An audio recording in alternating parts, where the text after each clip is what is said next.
The Mentalist is a crime drama TV series that ran from September 2008 until February 2015 on CBS, with 7 seasons and 151 episodes. The show stars the effortlessly charming Australian actor Simon Baker, also known for playing Christian Thompson, the hot writer guy in The Devil Wears Prada.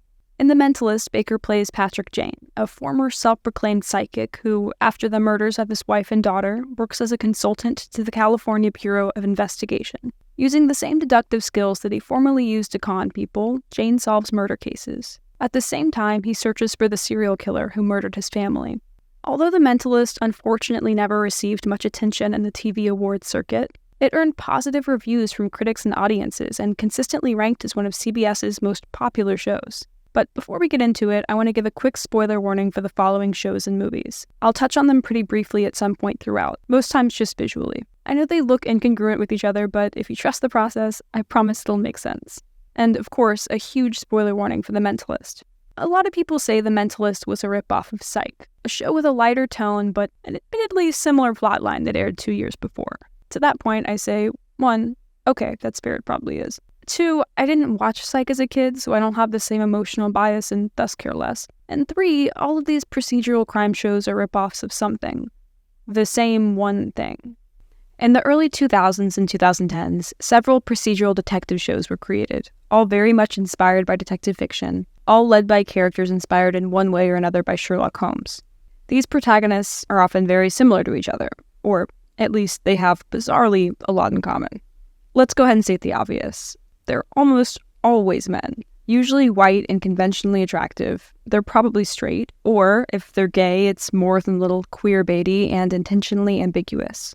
If they're not a genius, which they probably are, but if they're not, then they're the best in their designated field, whether that's medical, criminal, or, maybe they rule the bestsellers section in Barnes & Noble. This goes hand in hand with the unique abilities these characters possess. For Will Graham of Hannibal, it's his extreme form of empathy, which allows him to assume killers' point of views. For Patrick Jane, it's his mentalism. These characters are eccentric, with unconventional personalities and quirks that surprise or throw other characters off. Often they're either exceedingly charming and charismatic, or more on the reserved side and can be a little socially awkward. Usually, this person had a rough childhood, maybe either daddy or mommy issues. Strangely, it's often a single-parent situation. And they have a complex morality. What that looks like varies from character to character, but it's usually relevant to the stakes of the series or reflects the show's central themes. Still, with all these similarities in protagonists and structure, these shows found their own ways to be unique, with key variations. Twists in tone and genre to keep the shows fresh and different enough for audiences. Like, maybe one show is lighter tonally and focuses more on comedy. Or maybe not. Maybe one is especially darker or subverts audience expectations with intricate narratives or an emphasis on relationships between characters and morality. Or maybe the protagonist is a killer. Or maybe instead of finding out who the killer is, the genius doctor and his team search for what kind of illness their patient has in a medical detective paradigm. Or instead of Killer of the Week, maybe one focuses on mysteries that span several episodes. Or maybe they string mysteries within the main characters that keeps you coming back for more. Now, The Mentalist is structured like most procedural police detective shows. The CBI gets a case after someone is killed. The team tries to find out who the killer is by interviewing family members and friends and chasing leads while the audience follows along, trying to pick up clues. There's usually a red herring or a plot twist thrown in, or a B-plot around something character-based. And at the climax, using his own sort of Holmesian deduction, Jane solves the case and gets the killer to confess. Then we see a shaky camera, flashy flashback of the murder. This is a pretty standard episode of The Mentalist, at least in the first few seasons. And it's not unlike other shows. There are 2 things that really set The Mentalist apart. Firstly, similar to some other detective procedurals, there's an overarching storyline that keeps audiences interested when the detective work isn't enough. For The Mentalist, this comes in the form of Red John, a serial killer in the show's central antagonist. A quick recap. A few years before the pilot, Patrick Jane would use his mentalism skills to trick people into believing that he was a psychic. He went the whole 9 yards, expensive private sessions with clients who he'd connect with dead relatives, auditoriums where he'd cherry-pick people in the audience to cold read. Basically, he made a lot of money lying to people and exploiting their grief. Then one day, he went on a live talk show where he discussed and mocked a serial killer nicknamed Red John. When he arrived home, he discovered Red John killed his wife and 5-year-old daughter. This is the catalyst of the show. This event is the reason why Jane joins the CBI. It's what makes the Mentalist different from everything similar. From the pilot, we learn there is a dangerous antagonist out there that is still mysterious to the audience and the main characters, and our hero has a goal: to find and kill him. And it's this arc that eventually shifts the Mentalist away from the procedural police structure over the seasons. The second distinction is Patrick Jane, both the main character and the performance from Simon Baker. But before we dive into Jane's character, let's take a look at the team. Kimball Cho is played by Tim Kang. Cho is very no-nonsense, deadpan and serious. A fan favorite, he's honest, a little cynical, and has an incredibly dry sense of humor. It's not my fault I look like this. It is, actually. He's by no means a rule breaker, but he is more likely to follow his own values over actual protocol. Despite this, out of the whole team, he's the one who would be left in charge if Jisbon needed to step away. Cho is usually the interrogator, or the one who does the arresting. He and fellow Agent Rigsby are always thrown together out in the field and in stakeouts, and we get to see glimpses of their very popular bromance. Wayne Rigsby is played by Welsh actor Owen Yeoman. Rigsby is playful and has a big heart, kind of a guy's guy. He's not dumb, but there's definitely some himbo energy there. He's always the one they get to do the actual chasing. They make this poor guy run so much. A lot of his story and arc revolves around his illicit relationship with fellow agent Van Pelt. He's been in love with Van Pelt since pretty much the first episode, which is when we meet her. Grace Van Pelt, played by Amanda Righetti, starts as a newbie agent, brand new to the Bureau in the pilot. She's typically the one reading off the computer, doing research, finding records, that kind of thing. She's kind and intelligent, with strong, unwavering values.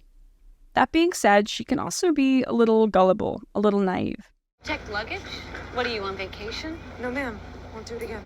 The writers really did her dirty by having her date and fall in love with a guy who was really just using her to get to Jane. To kill, not to date. And as if her trust issues with men wouldn't have just skyrocketed after that traumatic experience. It happens again only 2 seasons later.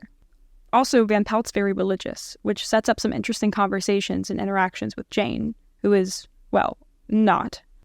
This foil doesn't come into play too often, but when it does, it really raises the emotions of the episode and poses some questions that you don't see a lot of in television, especially not in 2008. What if your family's looking down at you tonight from the seance? Trying to talk to you, but they can't, because you won't believe. Well, that would be very sad.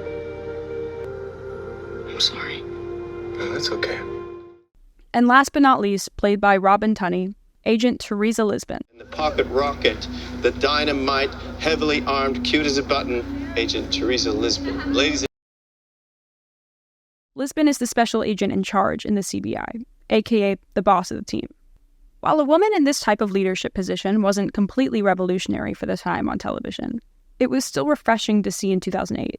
Something even more novel is that even though she's a woman, even though she has a small frame, Jisbon is frequently the person who comes to Jane's rescue and physically protects him from harm. This act itself is never done ironically. It's never played for laughs. The conventional gender roles are reversed, but the show doesn't feel the need to slap on a verbal acknowledgement of it. There's no agenda for agenda's sake, and it isn't concerned with the perceived emasculation of its male protagonist. Its focus is staying true to the characters, and what makes sense for who they are. She's a strong leader with a diligent work ethic, and she always has the team's best interest at heart. At the beginning of the show, she has a pretty strictly professional relationship with her team, but she mellows out as time passes. She's tough but compassionate, and a bit of a tomboy. Jisbon prefers to follow the rules and do things by the book. Because of this, she often winds up playing the straight man to Jane's rebellious and eccentric but too good at the job to fire character. Her tolerance of Jane is a balancing act that shifts between genuinely enjoying his help and company and exasperation as she desperately tries to prevent him from being a legal liability. 50s music, what more do you want? I can only apologize for my colleagues' bizarre behavior. If Jane is Sherlock, Jisbon is the closest thing to a Watson in his life.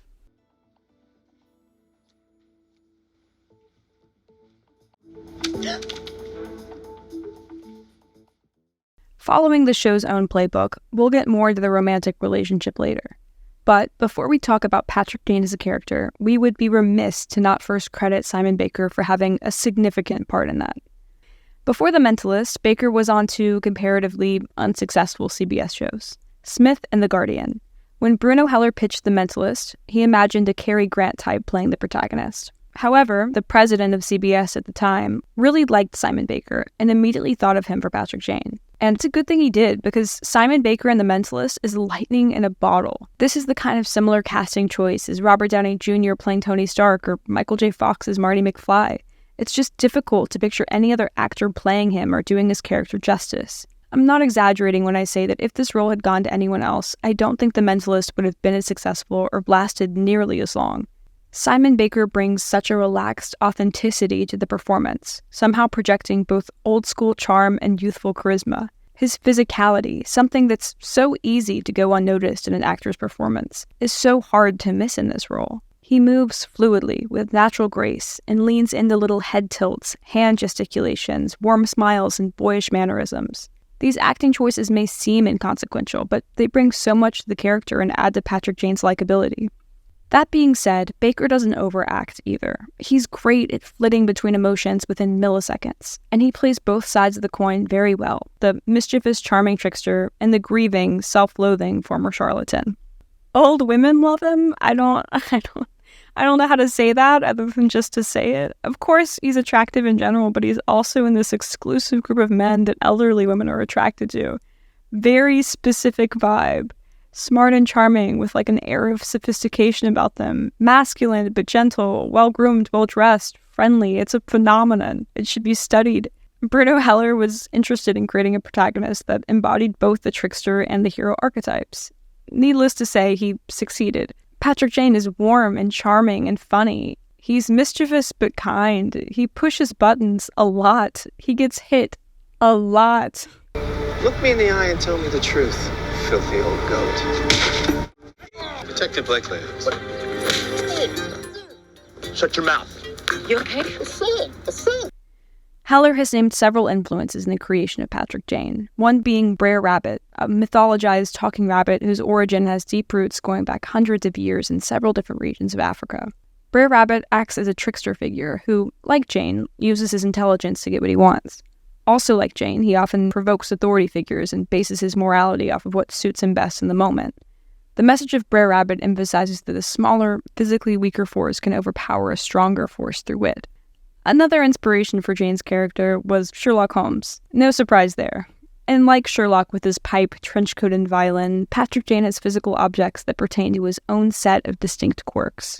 He drives a 1972 Citroën DS20, a French car that never took off in the US in terms of popularity. He opts for his distinct three-piece suits every day. Instead of working at a desk when he's at the bureau like his colleagues, Jane prefers lounging on his brown leather couch. He loves tea. No, like, he loves tea. In pretty much every episode, he's drinking tea. And it's one of my favorite things about him. Tea? So how gonna cup? You could argue the tea is an excuse for Jane to look through the victim or persons of interest house. And he does do that. Or a way for him to psychologically calm the people he's questioning so he can get more truthful answers out of them. And he does do that, but Jane's love of tea extends way beyond the job. We see him drink tea at the bureau, on his couch, even when he's alone. It's never really explained. It might be a nod to Hercule Poirot's love for an herbal tea called tisane. But even if that is true, we must also factor into account the connotations for Patrick Jane to drink tea.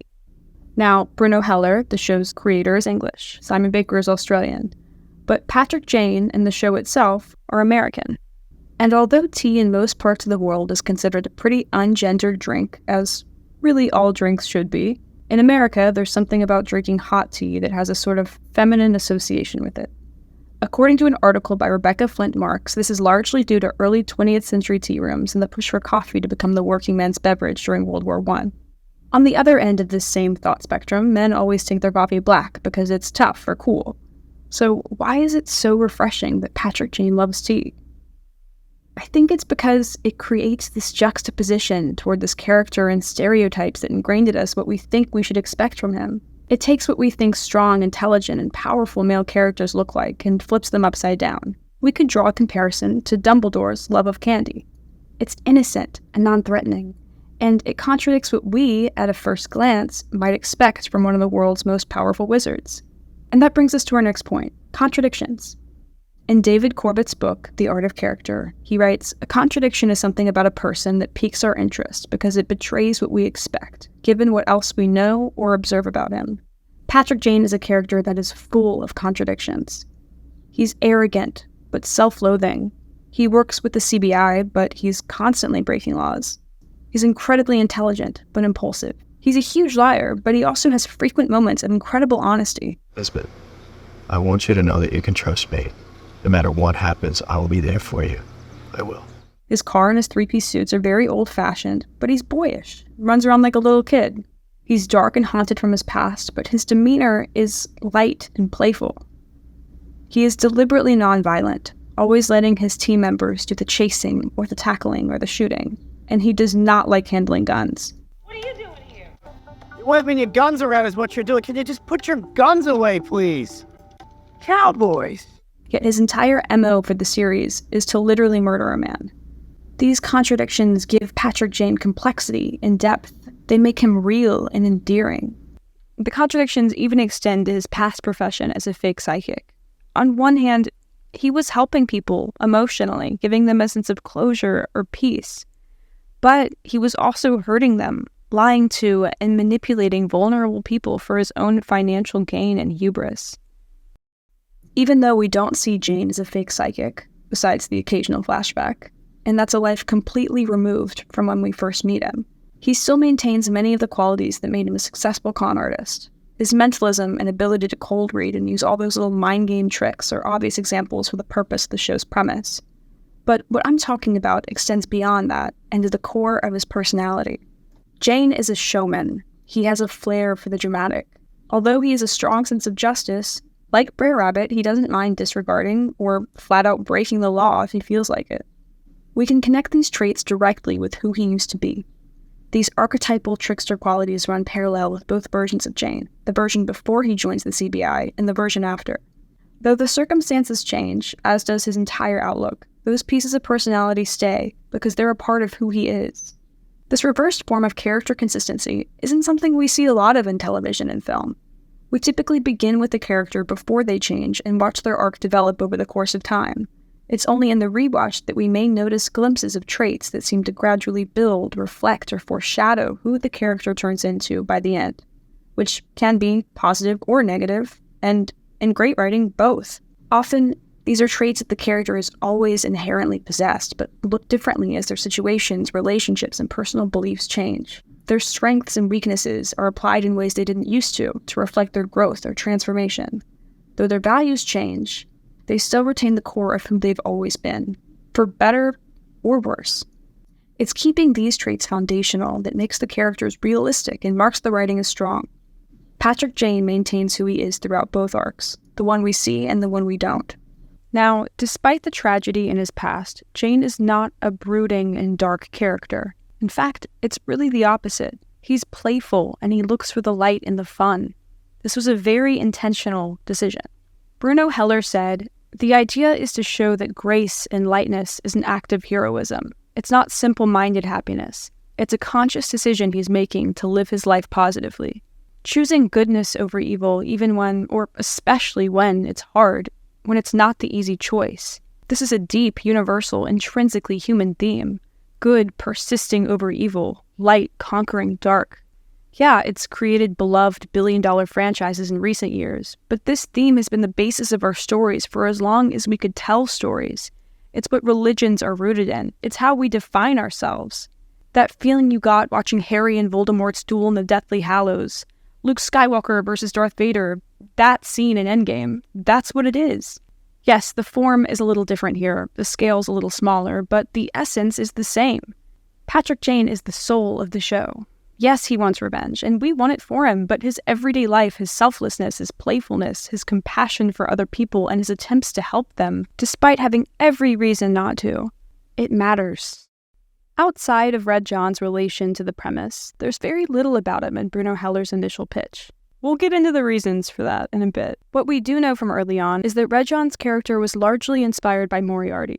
Heller wanted Jane's arch-nemesis to match his intelligence, to be the one person who is capable of outsmarting him. And like Sherlock and Moriarty, Jane and Red John share similarities, such as their determination and ability to deceive and manipulate the people around them.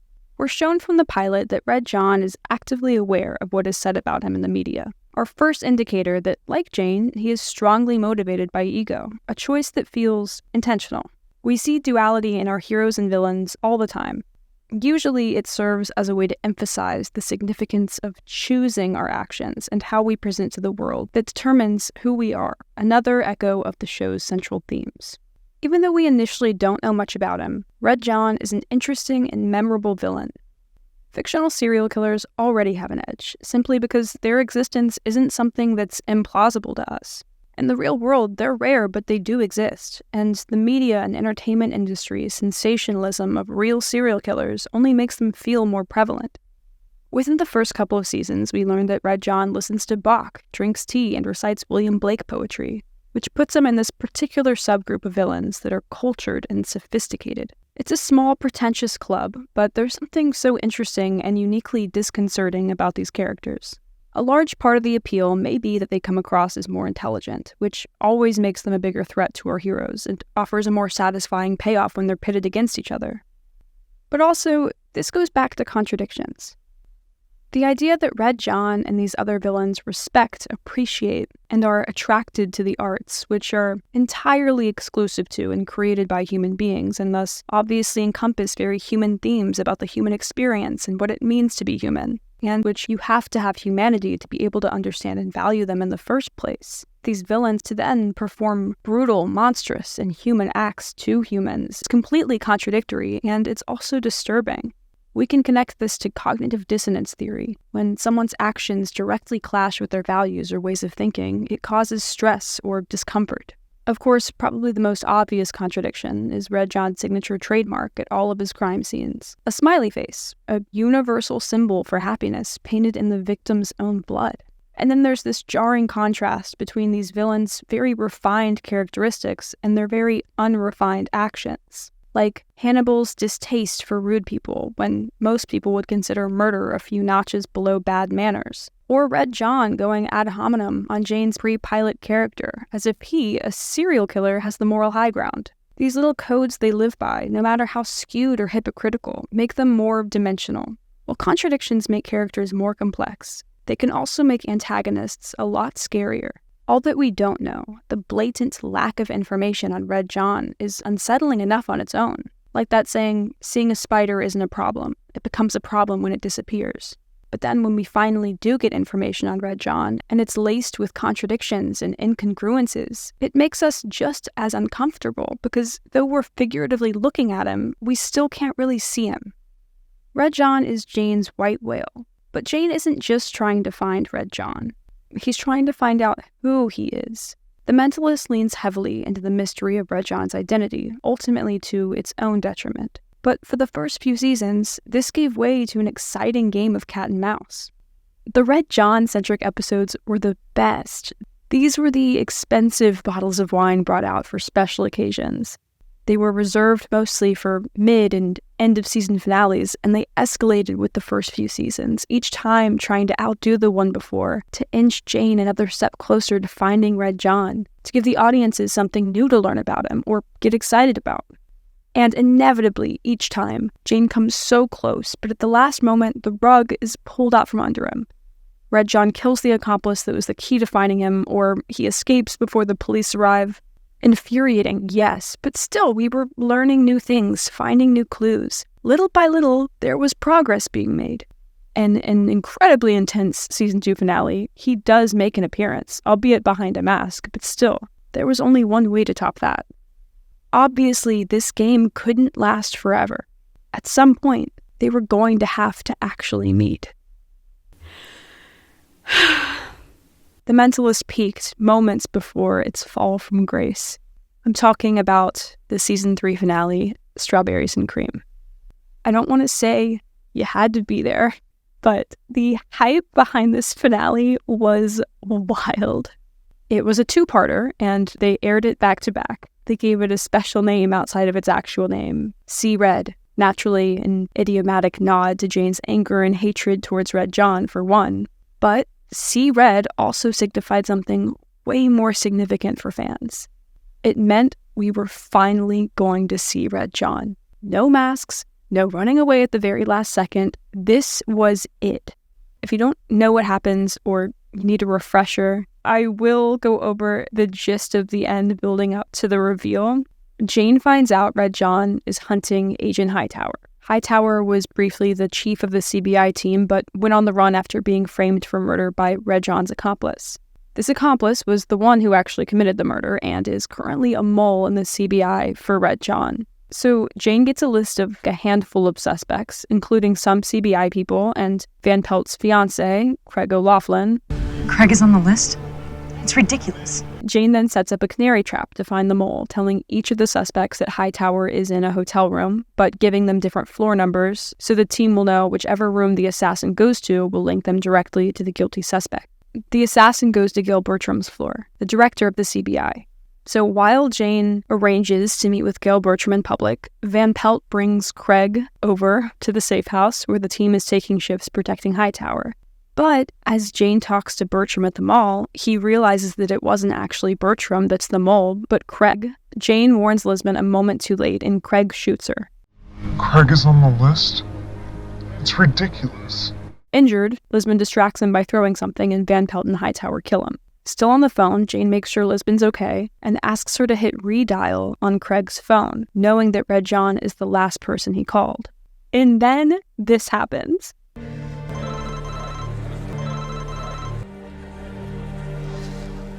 Hey.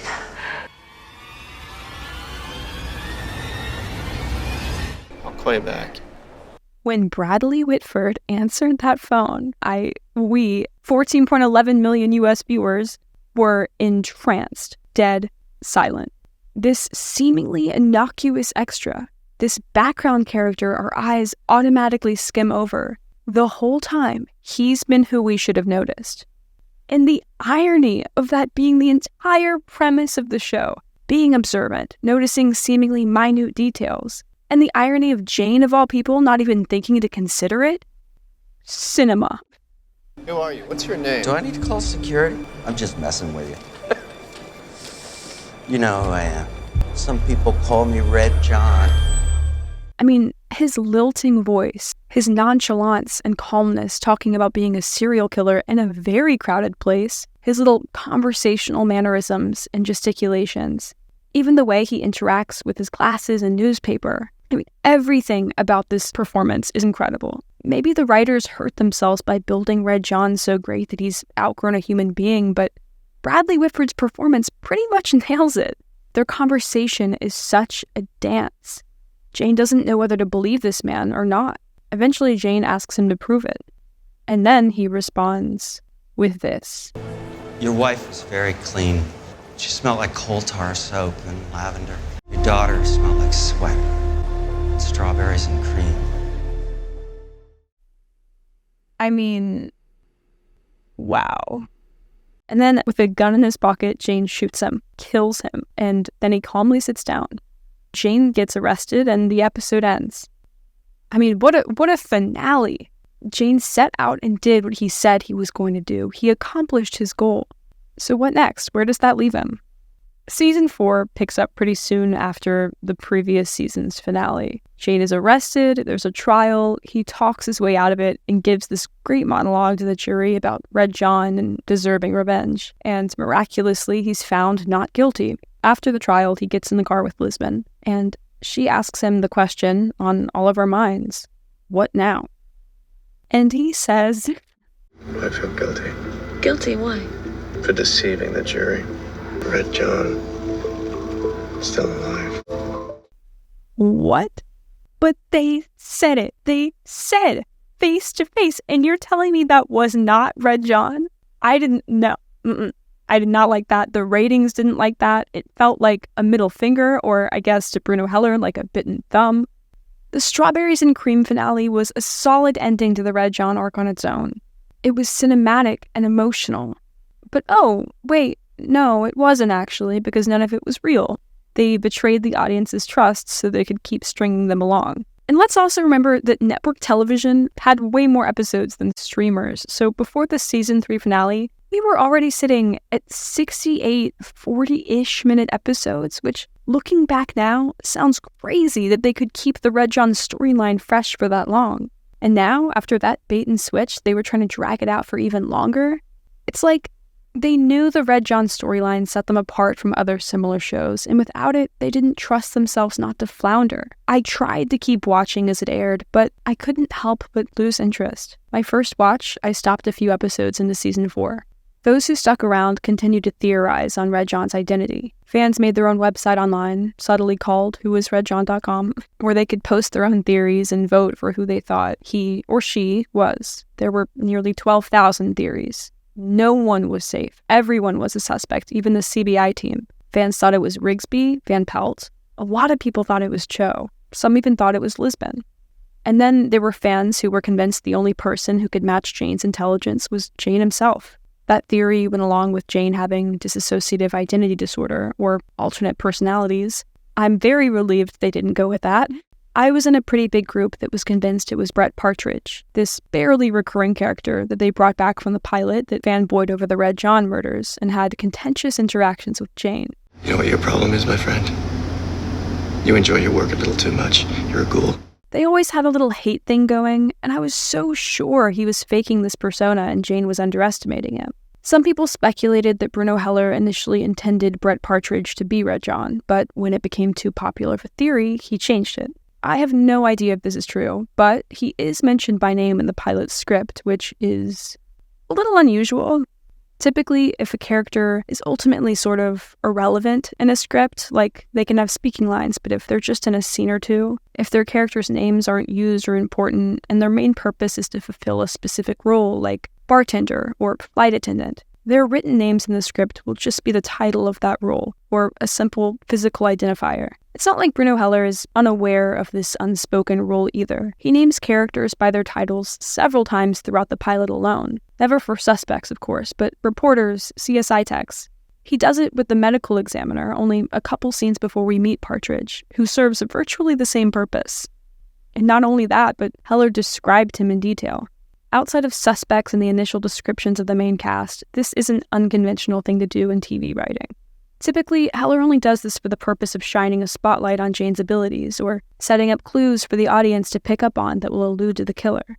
Some hardcore fans made YouTube videos, analyzing who they thought Red John was. There was this very real theory that Red John was one of the extras in the Bradley Whitford scene because he, glanced at Jane, and because he was wearing, get this, a red sweater. It was a popular enough theory that he was dubbed Red Sweater Man, and there were multiple videos about it, some of which are still up, even after the reveal. Really, there's something so pure and innocent about these fans putting this much time and thought into The Mentalist, because they care about this world and these characters, which, I don't know, maybe at times it got a little delusional, but it was also genuinely very sweet. They had real dedication. I just wish it wasn't so misplaced. So here's the thing. Bruno Heller didn't choose the identity of Red John until pretty late into the series.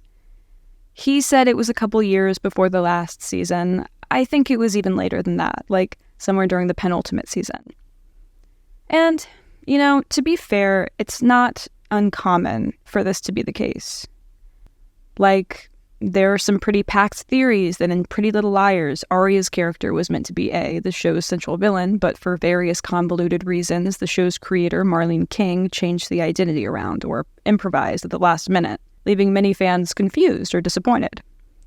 And it's not exactly a secret that Gossip Girl's creators allegedly were going to make Gossip Girl Eric, but fans guessed it and they panicked and switched it to Dan instead, which pissed a lot of people off because it literally didn't make sense. I get it. Showrunners don't want to box themselves in. They want to give themselves room. They're trying to drag out the suspense for as long as they can and get more seasons. And at the beginning, it's hard to know everything before you've even really started. But when your show is, at its core, a mystery, to make the biggest component of it up as you go along and then just throw something together at the end, it feels kind of cheap. Why should we care about the clues and the tense encounters if the people making them don't even know what they mean? Intention matters. Some of the best stories are regarded as such because they're deliberate and thought out. Everything means something from start to finish. Carefully woven foreshadowing adds rewatch value so the story stays interesting again and again. As an audience, we want these climactic season finale moments to have meaning, to have thought behind them, to ultimately build to something that matters, not just surprises. Otherwise, they feel inauthentic, like a trick, empty placeholders to keep us watching to solve a puzzle that's complete picture is formless. And this is where The Mentalist went wrong. On the whole, I'll always be partial to the first 3 seasons of The Mentalist.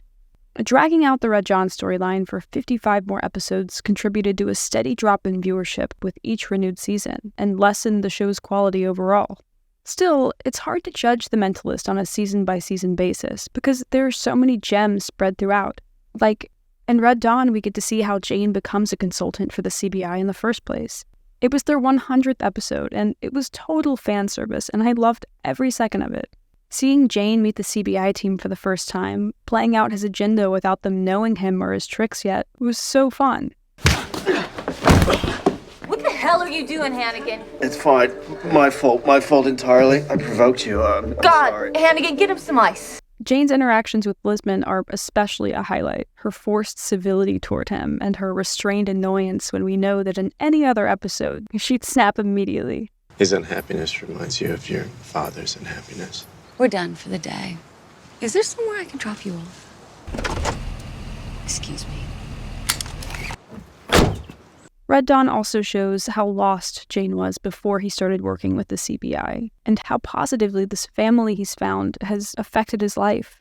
In Devil's Cherry, Jane accidentally drinks this really dangerous, hallucinogenic belladonna-based tea and sees his mind's physical manifestation of his daughter if she were still alive, played wonderfully by Dove Cameron. It's so interesting to watch how Jane would interact with his daughter, and what she would be like. You think you can manipulate me with reverse psychology? Seems to be working. Well, it's not. She's starting to backstroke. I taught her that. And it's heartbreaking when he realizes she can't stay, even though Jane knows she's not real. Well, hang on. Where are you going? You're coming back. I love you, Dad. Wait. It's easily one of the best episodes in the entire series, with a devastating ending. I need to reiterate, The Mentalist is never bad. I just love the first 3 seasons the best. Things weren't so convoluted yet. I wasn't interested in the FBI storyline in seasons 6 and 7, or meeting so many new characters so late into the series, or the Blake Association, a network of corrupt law officials and politicians that, trust me, sounds way more interesting than it was. Basically, it was founded by Red John, and the members cover up each other's crimes. It wasn't the big plot twist the show wanted it to be, but the writers did use it to set up Red John's reveal, which is something, even if it was a little lazy. For all the time they spent dragging out the Red John storyline, the reveal felt surprisingly rushed. In the season 5 finale, Jane gets a clue that leads him to come up with a list of 7 suspects, one of which is Red John. While he's whittling down the list in season 6, he learns that Red John has a tattoo of 3 dots on his arm, which predominantly connects him to the Blake Association. Because when you're a part of a highly illegal, secret organization, it totally makes sense for its top members to have the same easily identifiable permanent markings on their bodies to signify to anyone that they're in the, again, highly illegal, secret organization. And the serial killer, who is notorious for eluding capture, leaving 0 evidence and covering all of his tracks, that guy is going to get a tattoo that could allow him to be identified. Whatever, it's fine. Red John has the tattoo. Okay, so then Jane gets the suspects together at gunpoint and makes them take their shirts off. Let's go. Come on. That's it. Take it off. 3 of them have the tattoo. Gail Bertram, the CBI director, again. Reed Smith, a corrupt FBI agent who we met for the first time only a season before. And Sheriff Thomas McAllister, who we met in the second ever episode and promptly forgot about. So before anything else can happen, there is an explosion. Jane, Gail Bertram, and Reed Smith are okay. Reed gets away.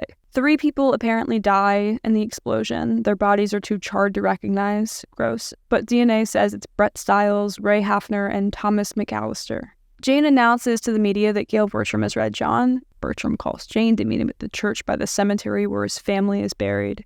Just the 2 of us. But like a date? Yes. Jane goes there. Gale admits he's not Red John, and he orders his henchmen to kill Jane. But then... Sorry, we don't... Thank you, Oscar. You can wait outside, please. It's Thomas McAllister. He set up the whole bomb thing and faked his death. Red John is Thomas McAllister. The sheriff, if you don't know, because why would you? He's the sheriff who played rock, paper, scissors with Jane way back in season 1 in the show's 2nd episode. And then we never saw him again. Okay, well, no, that's not true. They actually had to reintroduce him a few episodes before the reveal because there's no way anyone would have remembered who he was otherwise. McAllister plans to shoot Jane next, but right before he's about to, Jane asks him to hold out his hand, and McAllister, Red John, is just like, okay, this feels like I'm making it up. This guy who canonically at least matches Jane's intelligence, frequently we've seen even surpasses it, but he just holds out his hand.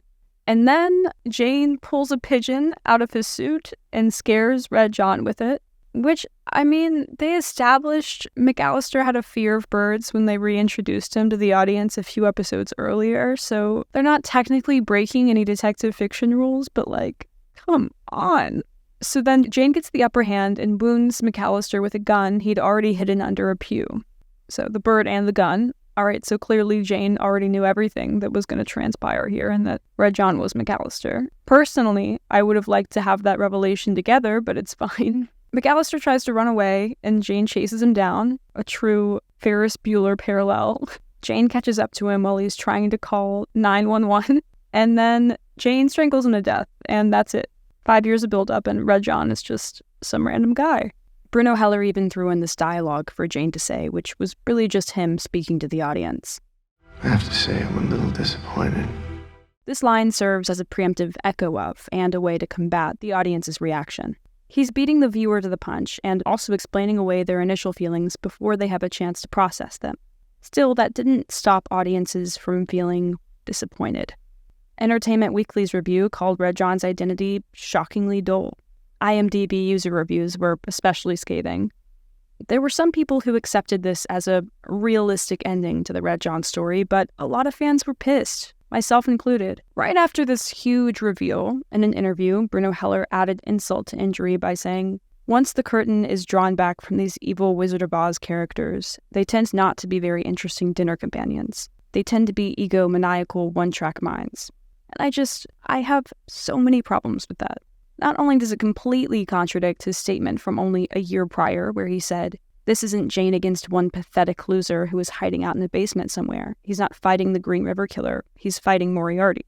But also, they use this reasoning as a scapegoat for the audience's disappointment in Red John's identity, which is really annoying because they're essentially mocking the same audience they led on for 6 seasons. Clearly, no one was expecting a devil with horns, but that's such a lame excuse to cover what should have been a well-crafted and thought-out reveal to a character we've been waiting to see for 5 years. I mean, every episode up until Red John's death contains some shade of or reference to the color red. You want to think that's going to add up to something. You don't get to build this character into something mythic and formidable and then waggle a finger at the viewers and say, hey, well, your expectations are unrealistic. That's not how the world works. When you're the one who made that world and set those expectations. I hate when writers and directors don't know how to end something and either falter or make a bad ending entirely and then put this veil over it with, well, if you're disappointed, that's the point. This is realistic and therefore it's objectively a good ending. Especially if you're unsatisfied. The Mentalist does this with Red John. They made him into this larger-than-life character, and when it came time to show their hand, they couldn't deliver. So instead, they took the realistic route and preached to the audience in the only way they could maintain the ending conclusion of Red John being considered remotely good. Even if they don't even believe what they're saying makes it so they can't really lose. Bradley Whitford's character was a classic case of right person, wrong time. The show clearly felt this pressure to have Red John be someone that we've met, but we had never met Bradley Whitford and he was chilling and excellent and believable. He made sense, until he didn't. I'm still bothered about that bait and switch. In the season 3 finale, if the show was so against ending the Red John arc, they could have just removed the mystery from Red John's identity. They could have let Timothy Carter get away and then pulled the actor back a couple times a season. I don't know why they were so adamant that the efficacy of Red John as a villain had to be contingent on his identity being a secret. Bruno Heller cited Moriarty as a driving influence of Red John's character, but in Sherlock, we didn't need to be unaware of Moriarty's identity for him to be compelling or mysterious. If Red John's identity was a huge twist that raised the stakes and emotionally affected our characters, that would be different, but it wasn't. When it came down to it, for real this time, there was barely any thought put into his identity at all. By writing on his anonymity for so many episodes and seasons without a premeditated plan, the show backed itself into a corner that it just couldn't escape. J.K. Rowling hinted to the incredible Alan Rickman about Snape's secret before the first movie had even begun filming. Looking back at Harry Potter and the Sorcerer's Stone, you can see it. These decisions elevate not only the nuance of the actors' performances and the artistry of the material itself, but the audience's enjoyment too. I want to be able to go back and watch this innocuous scene of Patrick Jane meeting the man who killed his wife and daughter for the first time, and look for the hidden meaning, the little choices in the actors' performances, the subtle direction of the camera, the hints of foreshadowing. But there's none of that because no one had planned for Sheriff McAllister to be Red John. But I especially don't want to fault any of the actors. Simon Baker gave a phenomenal performance. It was cathartic, and I actually liked that he was less visibly stoic than in the Strawberries and Cream finale. And I know it's easy to just focus on Baker because he's the main character and his revenge is a fundamental part of the show, but can we talk about Xander Berkeley's acting for a moment? The first time I watched, my disappointment in Red John's identity completely overshadowed my ability to judge the actor's performance without that bias. But now I can appreciate it for what it is, which is genuinely great. Let's not forget that this guy auditioned for sheriff. That was all he was expected to do. That's all he expected until he got a call out of the blue like 5 years later. So considering that, I think he did pretty well. It would be unfair to attribute the disappointment to Xander Berkeley or Simon Baker because they did the best they could with what they were given. I just think the characters and the story deserved more. And it is complicated because the way Jane kills Red John is pretty great. This isn't some story where the protagonist seeks vengeance just to be told at the last second, "No, Jeremy, this isn't you." And then he's like, "Oh yeah, you're totally right. I'm better than this." Then he shows mercy. He doesn't Peter Parker it. Jane joined the CBI with the end goal of murdering Red John. And he does it. And that's it. All those times throughout the seasons where he's like, "I'm going to kill Red John," he was not joking. People tried to talk him down or tell him it wasn't the righteous path, and he really said, "Cool for you, but couldn't be me." It'll haunt you. Oh, I'm not hesitating. I'm just savoring the moment. Jane kills the guy who killed his wife and 5-year-old daughter, and good for him. The man who had caused so much pain and suffering in a character that we love and root for. We want to see that person Joffreyed. We want to see the light leave his eyes. It's satisfying. Or at least it should have been. The show was originally supposed to end with season 6, but rumor has it Heller negotiated for another season of only 13 episodes. In an interview with The Hollywood Reporter, he said, "Essentially, this season is about what happens when life turns out the way you had hoped it would."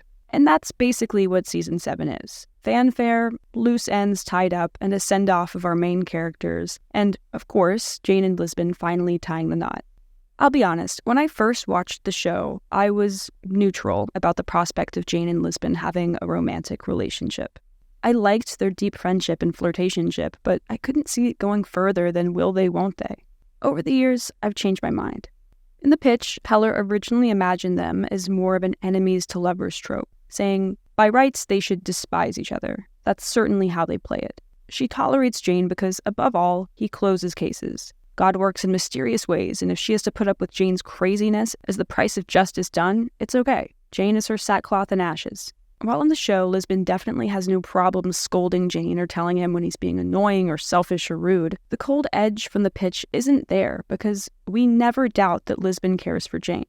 This could have been a deliberate change. There are some scenes from the original pilot that reflect Lisbon's dislike of Jane that were cut.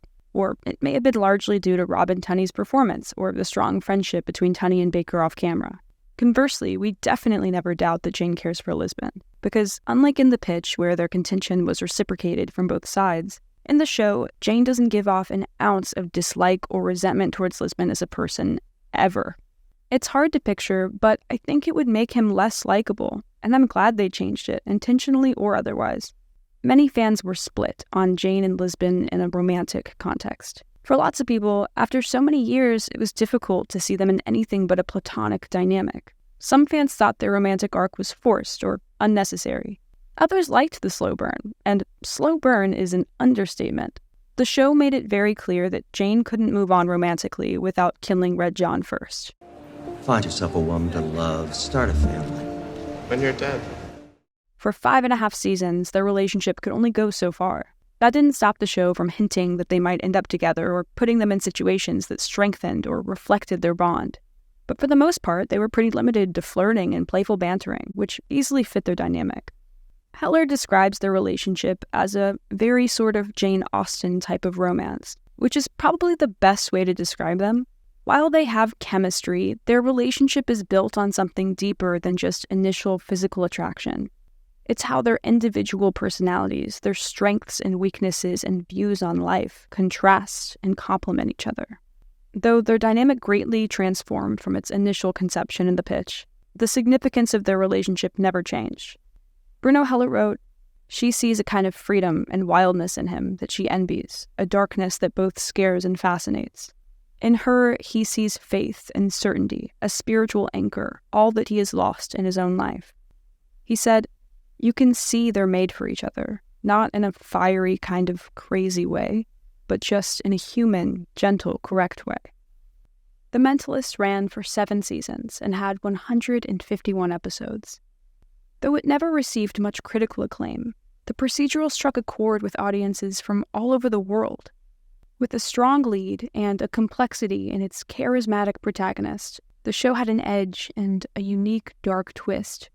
The same angle that set The Mentalist apart ultimately proved to be its downfall, and the real tragedy of that is that it didn't have to be. Still, I don't think it's fair for a disappointing ending to overshadow an entire series. At its best, The Mentalist was funny, emotionally moving, and charming, led by an incredible cast, and it brought something new to the detective procedural genre that was refreshing and different. There are a lot of shows and movies that I want to dive into, and YouTube doesn't let you get ad revenue if you have less than 1,000 subscribers. So if you're already logged in, clicking that button would be so helpful. Thanks for watching.